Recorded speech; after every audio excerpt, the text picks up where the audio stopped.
Hey everyone, this is Hiil Street Soul, and you're tuned in to the core with DaMillennialCoach, discussing topics on real life. Check it out. Everywhere you go, don't forget the ghetto. Listen to the core. What up, coaches? It's me, the Millennial Coach. I just want to show off my little Nike dress, right? I'm just showing it off, not for anything, but I'm just like, ooh, yeah, I need to work on in the midsection. But I'm just like, this is the first time I'm wearing it. I've had it for like 2 years. But you know what? You're giving me space to dress and wear clothes. And I just want to give a shout out to the website Zalando, because they have some dope outfits. Like, I got this in black and in white, but I just think it's very complimentary, and it's very elegant as well. It's actually, it's down to your knees, and it's got a split up the side. Like, I don't know if I show you the split. Can you see, right? So yeah, a bit of a split. Like, it's a bit cute. It's sexy. It's cute, and I don't know if I should give a shout out to Serena Williams, because I think she enhanced Nike's production of women's clothing, you know, during her tennis days. But she always looked dope. Like, Serena Williams always. I wouldn't mind raiding some of her. I wouldn't mind raiding your closet, Serena. So if you've got any clothes and you're selling them for $10 each, those of you that know me personally, one of my friends has some really expensive bags, right? So I said to one of my friends, "Oh my God, she'll show me some pictures, right?" So I said, "Oh, that bag's really nice." When she told me the price, I'm not even going to tell you the price. The price is probably the price of a second-hand car in London. I said to her, "You must be joking. I don't even respect, you know, my recycled bags that much. You think I can respect a bag that is in the thousands?" The bag was gangster. I think it was a Dolce & Gabbana. It was just beautiful, stunning bag, stunning bag. But I'm just really stingy. So anybody that's having a designer sale in their house, and I'm talking about Heather Dubrow, if you're ever having a designer sale in your house and you're selling it for $10, can we have private viewings and I can be the first private viewer? Heather Dubrow's just got bags upon bags. I would love to shop in Serena Williams' wardrobe. And if Jimmy Choo in particular, or Manalo Blahnik, did a sale for a £10 sale, phone me, yeah? Give me a shout, because I'll be first in line. But you should only do it for a day. £10 sale. It will be amazing. Even, you know, at least give the broke ones a little bit of heaven. Do you get what I'm saying? You lot are being a bit stingy, like you're keeping it to yourself. And also Yves Saint Laurent, Balenciaga, Fendi, Miu Miu, you lot need to come jump on the bandwagon. And you want to call it Black Friday? Call it Black Friday for £10 a bag. So I think there'll be a lot more violence. But again, it's going to be a secret sale. So you just message me, DaMillennialCoach @gmail.com, okay? And I will come and do my shopping, and then we'll tell everyone about it later. And the thing is, maybe people go by special invite. Okay, so that's just my bit about my education on bags. Like, it doesn't need to cost thousands. Like, I'm sure you could do a sample sale for a tenner, right? But I'm the Millennial Coach, guys, and welcome back to the course. So I want to thank you so much to everyone that subscribed so far. I appreciate it, because I want to continue just sharing love and light and information into the world. I know this week I haven't been feeling 100%, so even the conversations I'm having is probably been back here. I mean in the head, back here for such a while. And sometimes, I'm not going to lie to you, it is a little bit scary to talk about this stuff online, because people then want to judge you and make out like you're saying something that you're not. So this is why the miseducation of interpretation is so important. People miseducate themselves because they don't interpret the information correctly, because they don't ask questions. And it's so important to ask questions. Why is it important to ask questions? For clarification. Don't just, oh, that person's this way. You don't know why they're that way. You don't know why they're that. They didn't just pop off that way. You know, people, you know I'm tired of racism, for example. So it's like when someone, you know, when they say go and protest, why? Why am I going to protest with toothless idiots that can't even spell their name? It doesn't even make sense to me in the UK. Like, you know, you're saying they're taking your jobs. What jobs? What jobs? You don't even have a degree and you're complaining about the jobs. So make it make sense. Let it sink in. Make it make sense. What you're saying makes no sense. Racism doesn't even make sense. And if you watch the Woman King, honestly,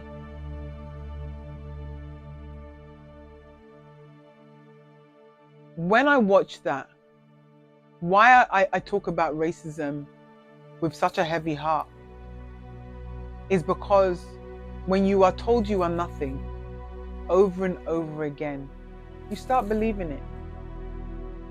And I just want to say to anyone who's experiencing racism, you are somebody. You are somebody. You are amazing. You are great. You are phenomenal. You are loved. You are peace. You are joy. You are my sunshine. Just know that we have got to speak life and pour into each other. So please, if you're in the workplace and someone comes to you, don't do what that black woman did to me and then tell me to leave. Or if you don't like it, get out. Don't be talking to each other like that. Talk to each other with love. Talk to each other with peace. Talk to each other with understanding. And educate yourself and understand the interpretation of what that person's saying. It's a passionate week this week. I have to say, the miseducation of interpretation is really heartfelt for me, you know. And I'm going to talk about the press, because you guys are one of the biggest culprits for miseducation of interpretation. I'm going to start with being at university. Let me tell you something. So we're in class and this white teacher started talking about yardies, like he knows any Jamaican. Do you even know what yardie means? They're saying yardie gangsters, yardie. So I had to put my hand up, and I had just joined this uni because I had left one uni and gone to a new uni. So I just joined this uni. So I said, listen, kept calling yardies gangsters. I said, when you say someone's a yardie, they're from yard.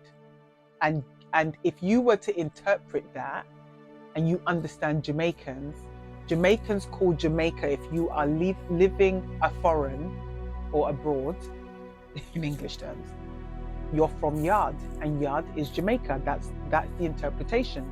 But you have miseducation on that. So a yardie means someone from Jamaica.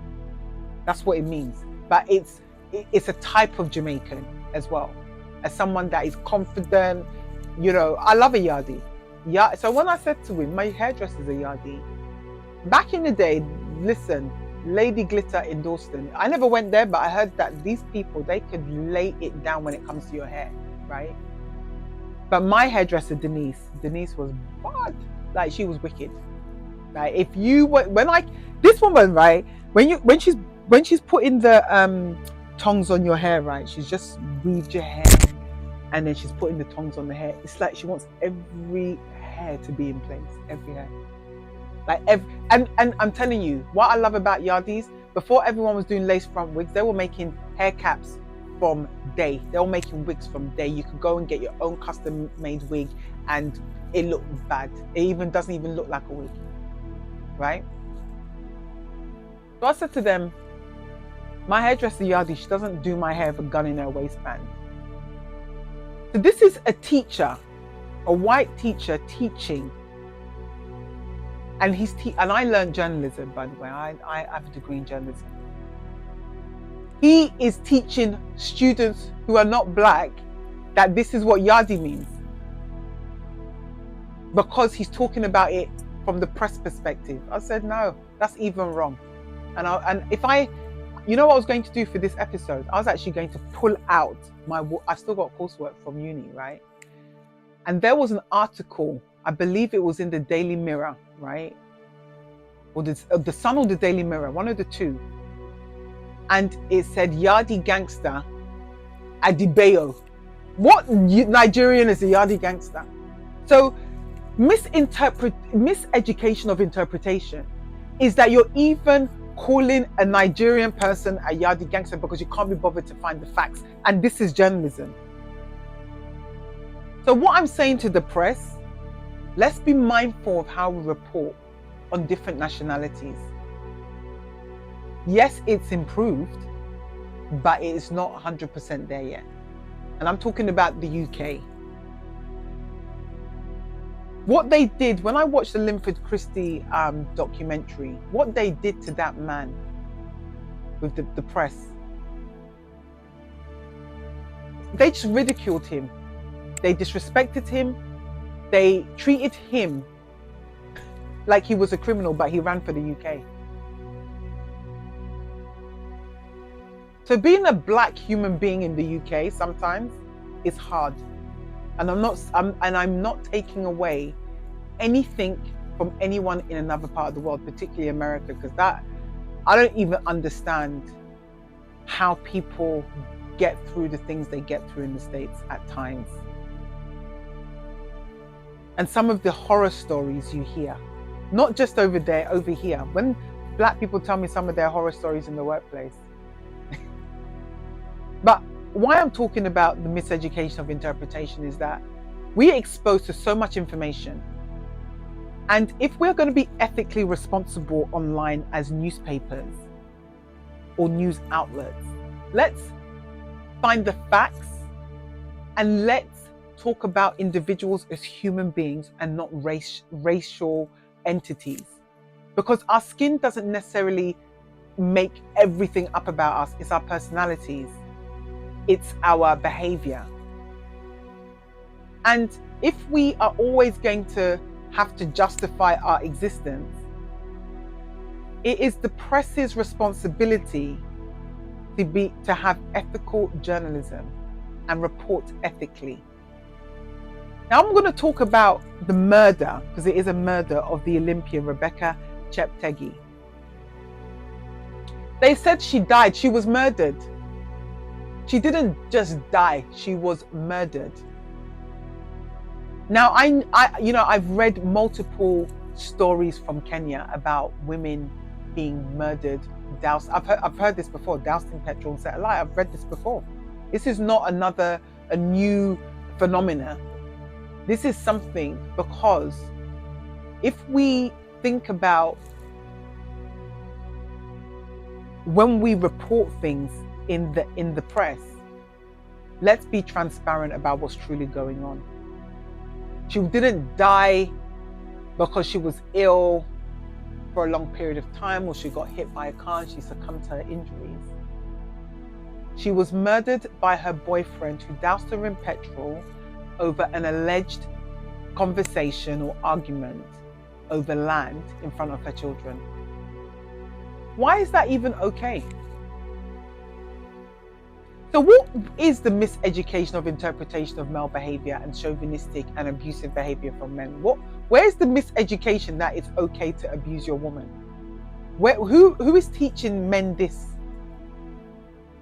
And this is why if you go back to day one of this series on the miseducation of interpretation, is when you are unhealed, you cannot talk to a healed person. You cannot communicate with a healed person. Someone who's got mental health issues will not, and they're very, very unwell.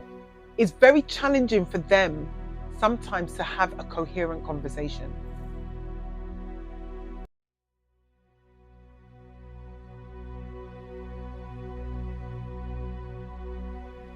We have got to start reporting ethically on the truth of what's going on, and name it and call it as it is, and stop all this philandering of nonsense and using terminology to create a narrative that doesn't exist. She didn't just die, she was murdered. So the miseducation is even in journalism at its finest. So all the journalists that wrote she died, you need to say she was murdered and succumbed to her injuries from her attacker. That's what you need to be writing. Because you don't just, this woman has run the Olympics, she has won and passed the finish line, and this is how she is treated in her own country by her partner. Something is wrong, very wrong. And this is the reason, and I'm going to say this to traditional media, why people create media for their own culture. Because they will go, people from a cultural perspective will actually find the facts and will actually ask the question. But the thing about culture, and I can even talk from a black perspective, we say what we mean. So when we have, conversations, you will say, yeah, this person did X and I don't really want to make up with them because I just, But traditional media will try and create a narrative that is telling you, yes, well, Prince Harry and Prince William are at odds. You don't know that. Listen, stop reporting on those two boys have gone through enough, actually. So please, let's stop reporting about Prince Harry and Prince William. Let's stop it. Because the boy clearly has had issues dealing with the amount of press and things that people say about him. The fact that he's married to Meghan Markle because she's got, of a darker ilk. How do you think that makes them as human beings, people with feelings, how do you think that makes them feel? Press, man, this is the reason I didn't get into journalism. I said to myself, I am not getting involved in an industry that literally is so destructive. Look at Caroline Flack. Look at how the media treated this girl because she had an issue that turned, unfortunately, apparent or allegedly, because I wasn't even there. So when I say allegedly, I'm even securing it for myself. I wasn't there. So I wasn't there. I can't speak on it. But they're reporting that, there was a fight between her and her boyfriend, a physical altercation. What is it your business? Why is this even news? So, miseducation of interpretation in the press is rife. And we've got to stop. There is even a YouTube channel that keeps putting out information that celebrities are dead, who are alive and kicking. YouTube, you need to shut that down. You need to shut it down. And I'm actually going to put the YouTube channel in my comments because that needs to be shut down. It's unhealthy. It's dangerous. It's actually depressing, actually. So, miseducation of interpretation, it creates a lot of problems, really, in the press. And now, because everybody wants to have a YouTube channel, an Instagram page, a Facebook channel, and want to show off on LinkedIn, we are giving false, fake news. That term is a very, very valid term, although the person that promoted it to the highest and fullest extent, to me, should just be quiet. And as Whoopi Goldberg would say, he who shall not be named. I really want to use the call with me, the Millennial Coach, to really give you things to think about.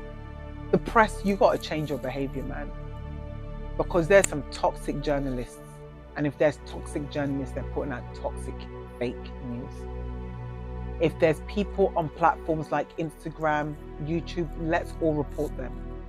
We cannot keep, there's so much information out there that is now actually creating issues that actually have an impact on people's lives. Think about what you write, think about what you put out, and think about how it impacts other people.